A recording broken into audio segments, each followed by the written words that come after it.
Boa tarde, paz e bem aí para todos. Uma feliz tarde aí para todo mundo. Eu fiquei alguns dias meio afastada aí do Instagram porque eu gosto muito de boa tarde. Eu gosto muito de fazer conteúdo assim, quando eu paro para refletir sobre alguma coisa. Eu acho que é tão complicado a gente fazer conteúdo por fazer, né? Eu acho que a gente precisa realmente trazer as coisas quando aquilo faz sentido pra gente.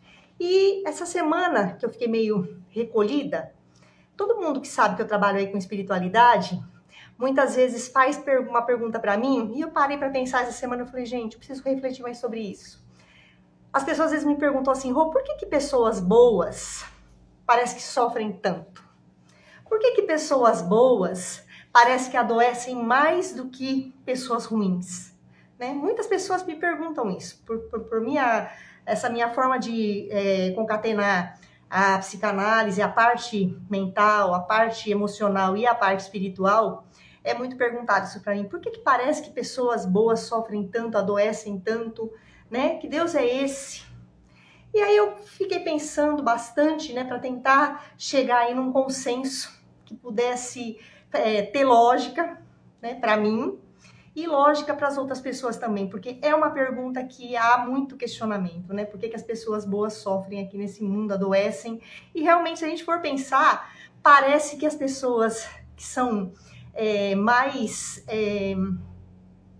cuidadosas com a vida, menos maldosas, parece que muitas vezes elas adoecem mais, elas ficam doentes com muito mais facilidade do que pessoas aí que às vezes, né, são péssimas e parece que tá sempre com a saúde boa.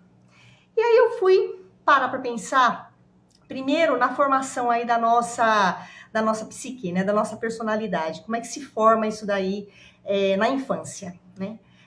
A gente, quando é um bebezinho, né, Freud, ele fala sobre as três partes aí que formam aí a nossa psique. A primeira parte é o id, que é aquela parte do bebezinho que são as nossas pulsões. Então, o bebezinho ele não tá nem aí. Se ele tá chorando de madrugada, se a mãe tá morta, se a mãe tá acabada, se o pai trabalhou o dia inteiro. Ele berra, ele chora, ele quer comida na hora que ele quer. Por quê? Porque ele é movido por pulsões. Ele é movido pela vontade. É aquilo que é bom para ele e dane-se as outras pessoas. Ele nem tem noção das outras pessoas. Só existe ele e a solução para o problema dele tem que ser resolvida ali e agora. Essa é a primeira parte aí do nosso desenvolvimento psíquico.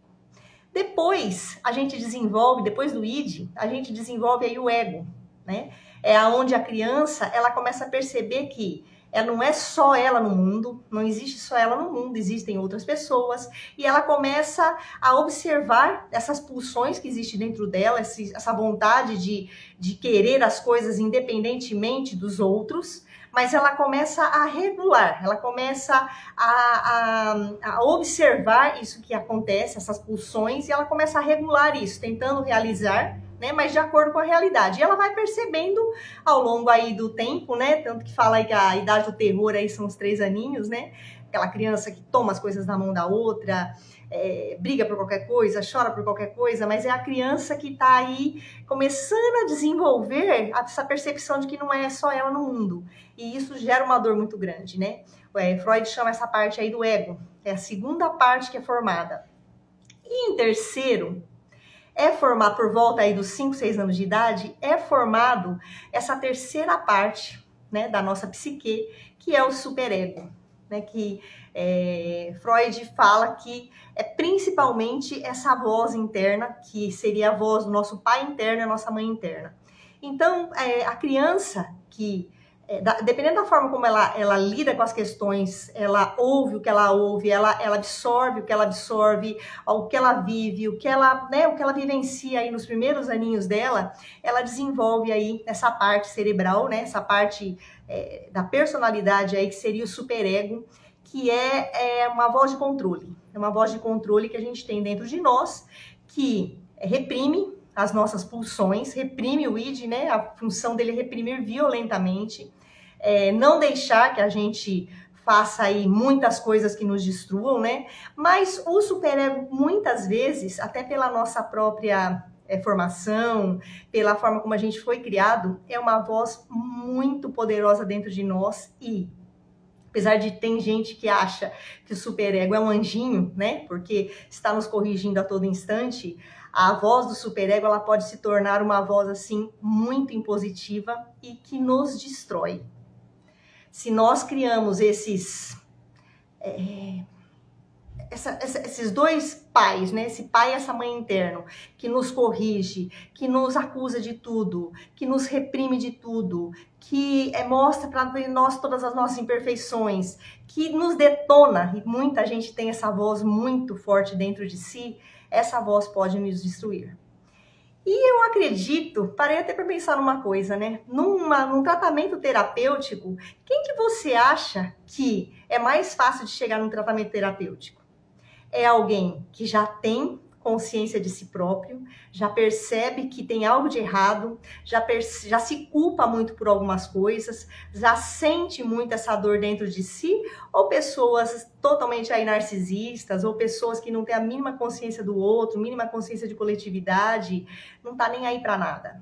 Normalmente, quem busca um tratamento terapêutico são pessoas que já têm muita consciência de si próprio, já percebem que tem algo de muito errado com si mesmos e muitas vezes se sente muito culpado por aquilo que sentem.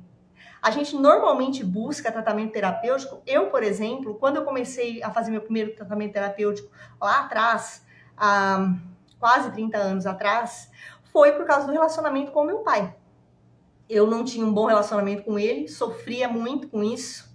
Isso era muito doloroso para mim. Eu sentia assim muita necessidade de ter contato com ele, de ter diálogo, isso para mim era um sofrimento. Eu tinha um coração que já sentia essa necessidade de resolver essas questões aí com meu pai.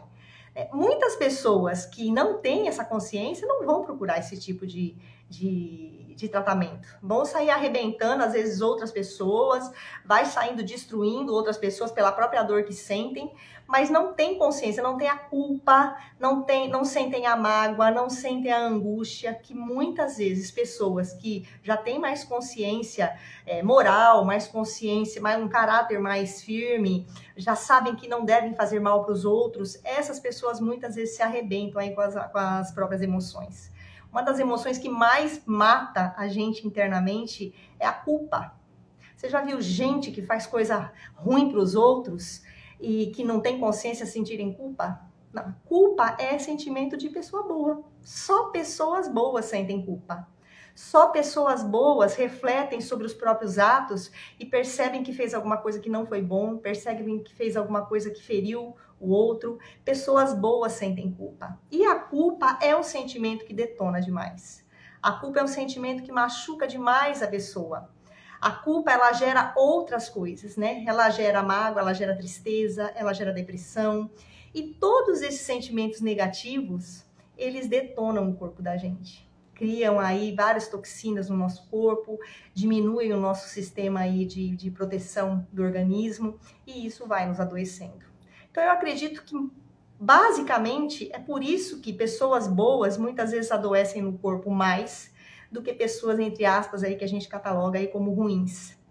Tem gente que sai detonando os outros, mas ela não fica inebriada de raiva.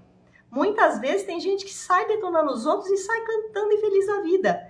Ela não é atacada por raiva, ela não é atacada por ressentimento. Ela faz aquilo sem consciência nenhuma. Dane-se, é óbvio que ela vai colher isso lá na frente. Talvez de uma outra forma, talvez não como doença, mas talvez como outras situações tão terríveis quanto, tão difíceis quanto, porque a lei do retorno eu acredito nela piamente.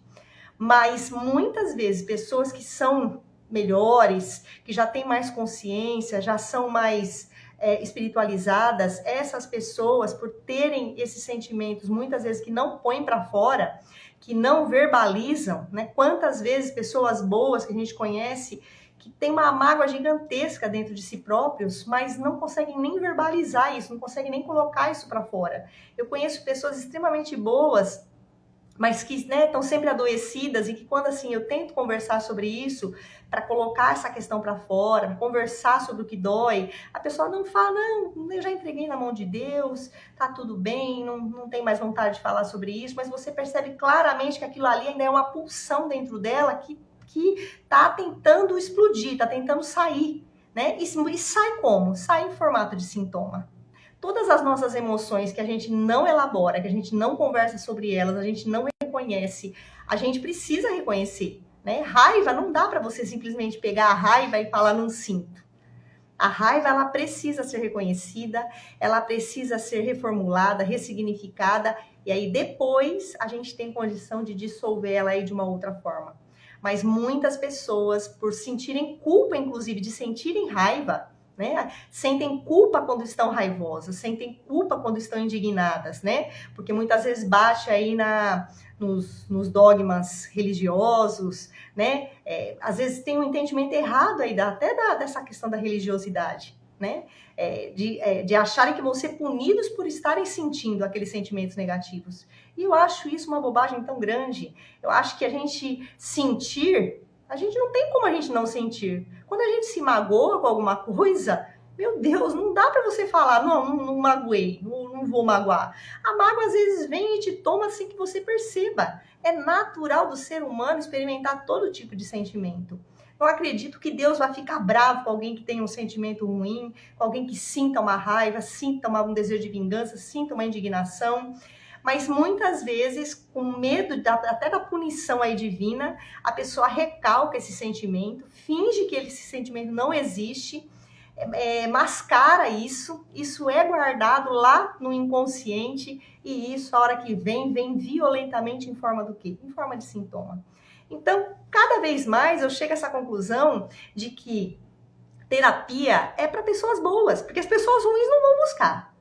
Naturalmente não vão buscar terapia. Terapia as pessoas só vão buscar quando enxergar o efeito aí das escolhas, o efeito da própria vida, né? O que aconteceu, a forma como está reagindo ao mundo, tenta sair daquele mar de lama ali, tenta buscar uma alternativa, tenta levar a vida de uma forma melhor. Então as terapias normalmente são para pessoas que já são boas, são para pessoas que já entenderam que elas impactam no mundo e que o mundo também impacta sobre elas. Agora, nós temos que ter essa consciência de que a gente cria os nossos problemas, independentemente de sermos bons ou não.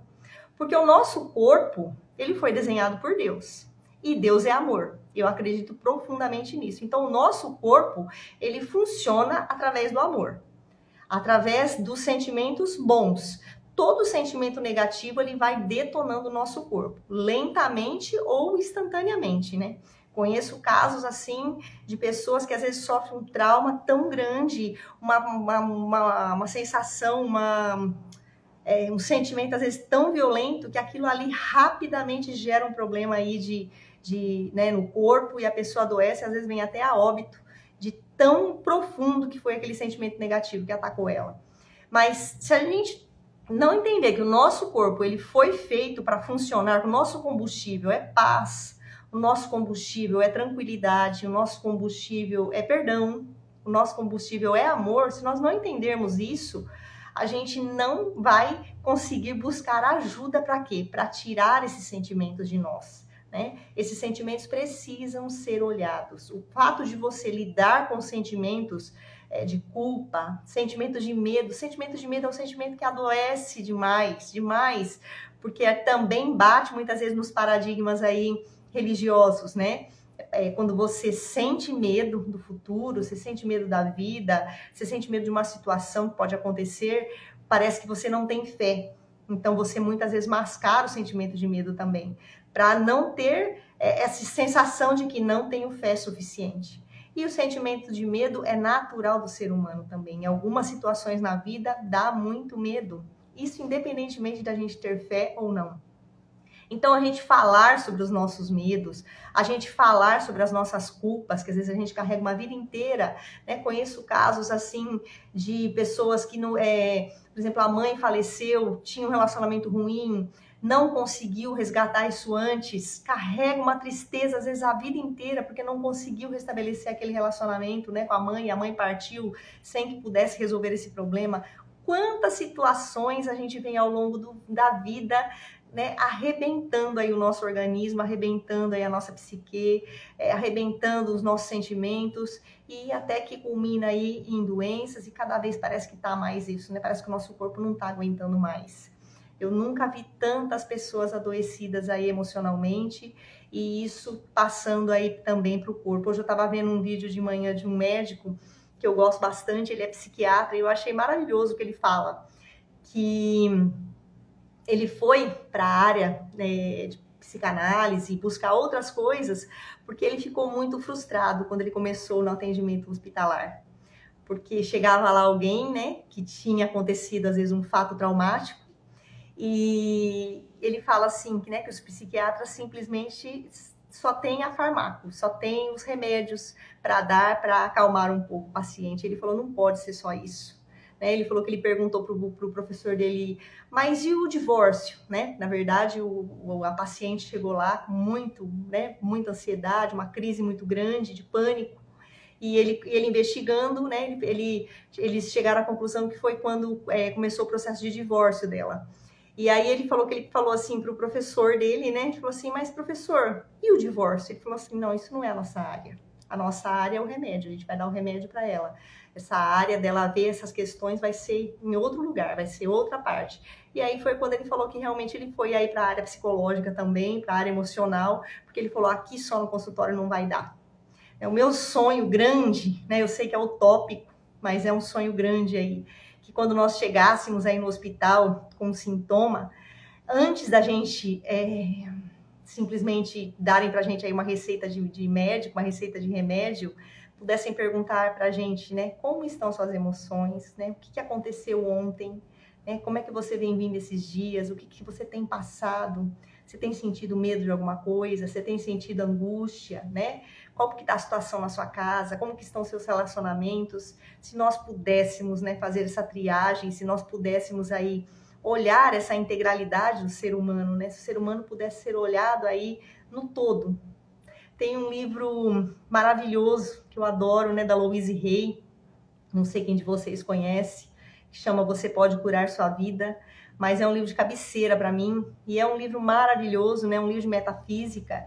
A metafísica ela é um estudo que correlaciona os sintomas com as possíveis causas mentais, e ela depois traz uma mudança de padrão aí de pensamento para que a gente possa estar tentando aí movimentar o nosso corpo, o nosso cérebro, pensando de uma forma diferente, né? Para tentar movimentar essa química de uma forma diferente dentro de nós.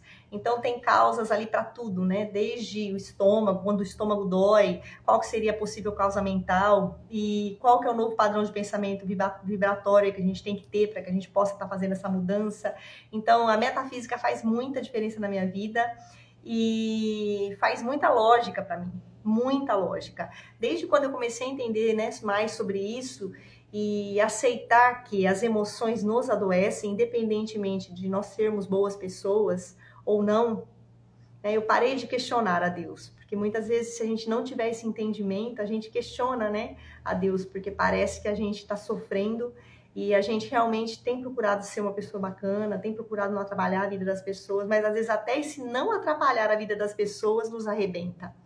Porque quando a gente simplesmente engole o choro, quando a gente simplesmente engole a raiva, a gente simplesmente finge, né, para nós próprios, às vezes finge tão bem que realmente a gente não sente, parece que está tudo em paz. Mas os nossos sintomas, eles mostram aí claramente que tem, né, coisa bem antes desse problema, né? O sintoma para mim, ele não é o problema. O sintoma no corpo para mim, ele é um localizador, ele é um apontador, ele aponta para o problema real. Então, quando acontece um sintoma aí no meu corpo, eu já corro ver aí a questão metafísica relacionada com aquilo, o padrão de pensamento, o que eu tenho pensado, como é que eu tenho levado a minha vida em relação a algumas coisas, e sempre está lá com muita lógica para mim o porquê de eu ter adoecido, né, em uma determinada situação, por que tem um órgão do corpo que está sempre, parece que mais adoecido. Eu tive, durante muito tempo, problema de rinite alérgica, que não houve quem tratasse, não tinha tratamento.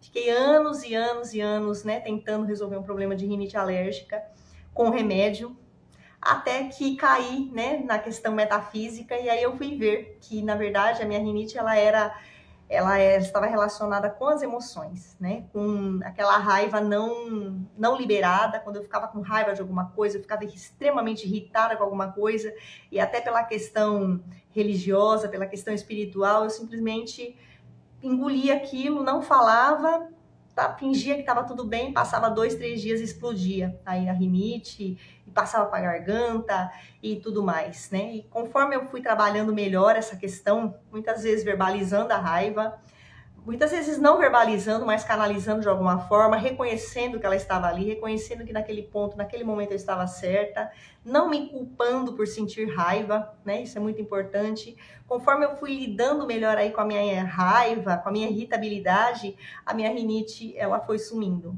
E hoje, quando eu esqueço disso, e às vezes a irritabilidade ainda surge, o meu nariz e o meu olho começam a coçar, já me avisando, olha, se você não trabalhar essa emoção aí, infelizmente eu vou voltar aí a te importunar.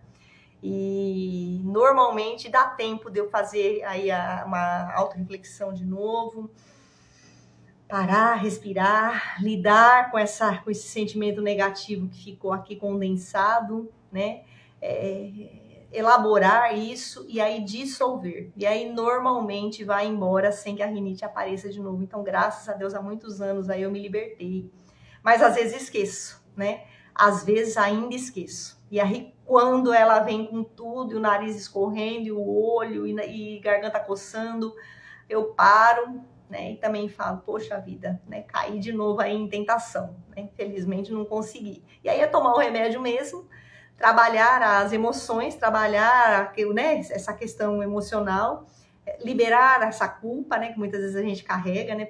Quanto mais você busca espiritualidade, se você não tomar cuidado, mais a culpa te arrebenta, né? Porque como eu falei no começo do vídeo, quem busca muito espiritualidade se sente muito mal quando a raiva toma conta, quando a mágoa toma conta, quando o sentimento de vingança toma conta.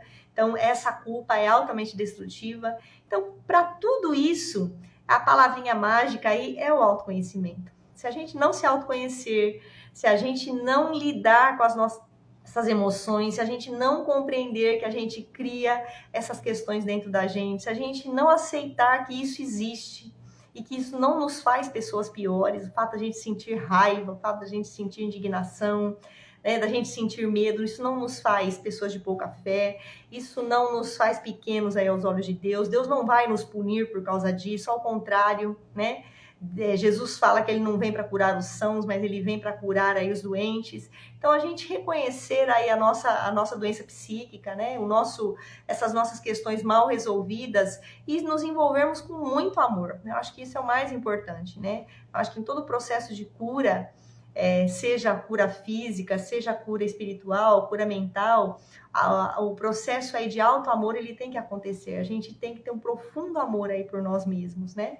Profundo amor aí pela nossa humanidade, às vezes pela nossa dificuldade de lidar com as questões. E magicamente, quando a gente tem mais esse alto apreço por nós, essa bondade aí conosco, a gente costuma desenvolver uma bondade maior aí também com as limitações do outro, com as falhas do outro, né? E aí a gente pode repetir aí o que Jesus deixou, que é amar ao próximo, né? Como a ti mesmo.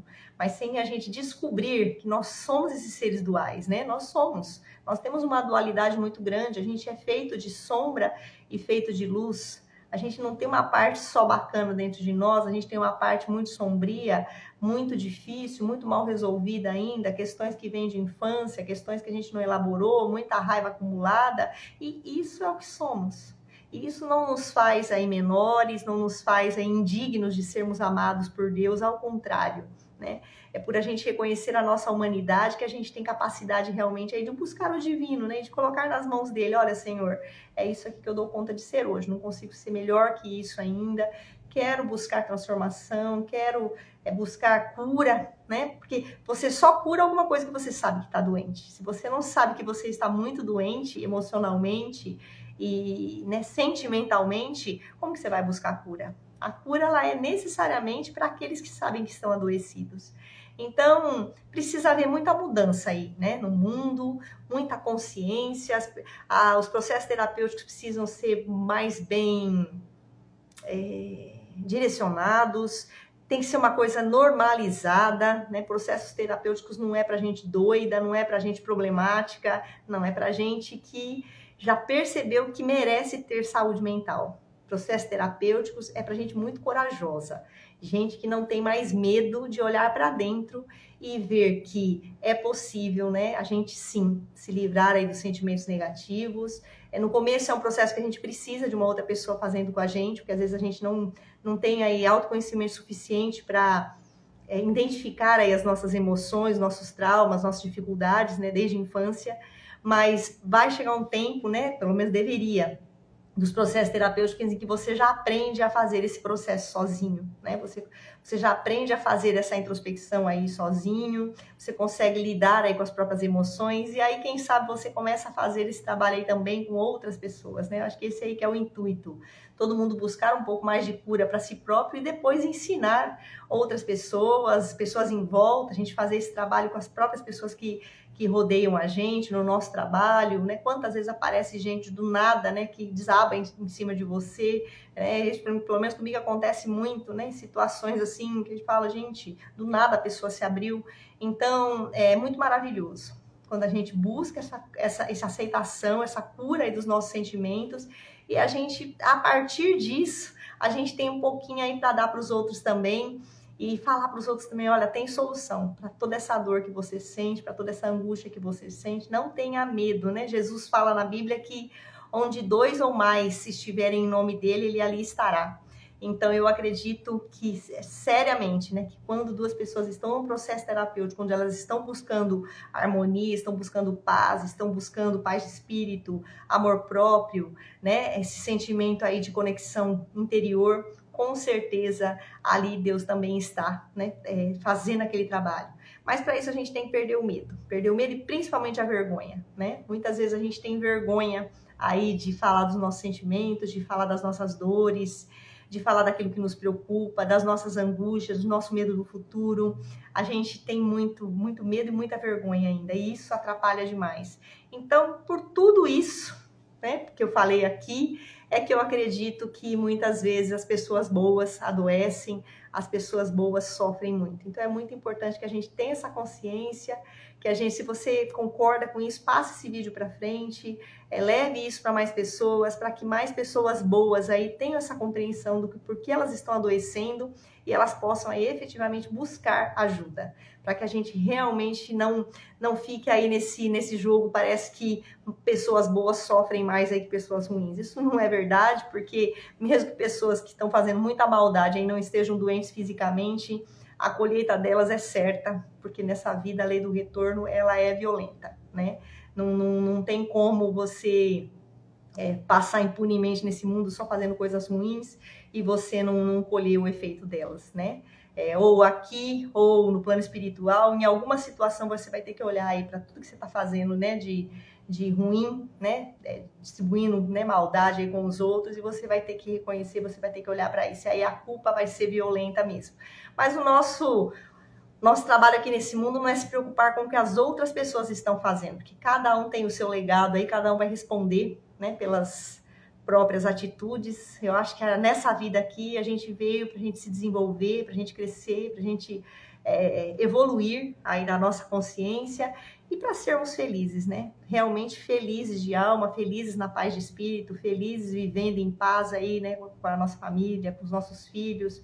Mas nesse processo aí de felicidade que a gente tanto deseja, a gente vai ter que olhar para dentro e vai ter que mexer aí nas nossas feridas. Então, uma boa sorte. Se você tem coragem, comece a fazer esse processo de introspecção, comece a mexer aí nessas questões e não perca a sua fé por não estar se sentindo bem, apesar de ser uma pessoa que você reconhece que é uma boa pessoa. Busque ajuda, não fique sozinho, busque ajuda. Uma boa tarde, obrigada aí pela companhia, que Deus abençoe a vida de vocês, que a paz se estabeleça aí dentro de você, que a cura que você deseja para o que seja, né, aconteça a partir da sua percepção, a partir de você realmente colocar, a gente precisa colocar a sombra aí exposta, as nossas sombras precisam ser expostas à luz. Como que a gente expõe? Quando a gente reconhece que elas existem, quando a gente, né, põe elas expostas à luz clareia sobre elas e aí realmente a gente pode encontrar as respostas que a gente precisa. Então busque a luz de Deus, busque a luz de Cristo, exponha tudo que está realmente dentro de você, não disfarce mais aí as emoções que te arrebentam. Não faça isso. Não jogue a sua existência, seu plano de vida aqui que você tem fora. Busque ajuda, né? Você merece. Muito obrigada, uma boa tarde. Muito obrigada.